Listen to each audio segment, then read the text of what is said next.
Ka ardhur një njeri te Muhamedi alayhi salam dhe ka thonë ja Rasulullah, kallëzon mu për disa punë të cilat nëse i veproj kanë me mshti në xhennet. Domethënë bazën, brumin e Islamit e ka lyp. I ka thonë Muhamedi alayhi salam me adhuru Allahun edhe mos me i ba shok Allahut kur kanë. Domethënë la ilaha illallah Muhammed Rasulullah e para. Pastaj ka thonë me fal salah, i cili është obligim, nuk është lyp prej tina vullnetare me ba, vetëm salah i cili është obligim, me dhënë zeqatin, i cili është obligim, jo sadaka, zeqatin, veç bazën, me agjeru muajin e Ramadanit, vetëm muajin e Ramadanit, jo agjerim vullnetar. Ka thonë ky, vallahi nuk kom e shtu në to, as nuk kom e paksu prej tyne. Këto që ka thonë ka me bajë Rasulullah. Ka thonë Muhamedi alayhi salam, ai që ka qef me këshyr një njeri prej banorëve të xhenetit, le të këshyr qëta.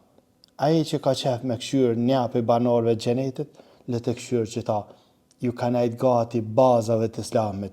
E lutem Allahun azza wa jalla na bëj prej muslimanëve të mirë.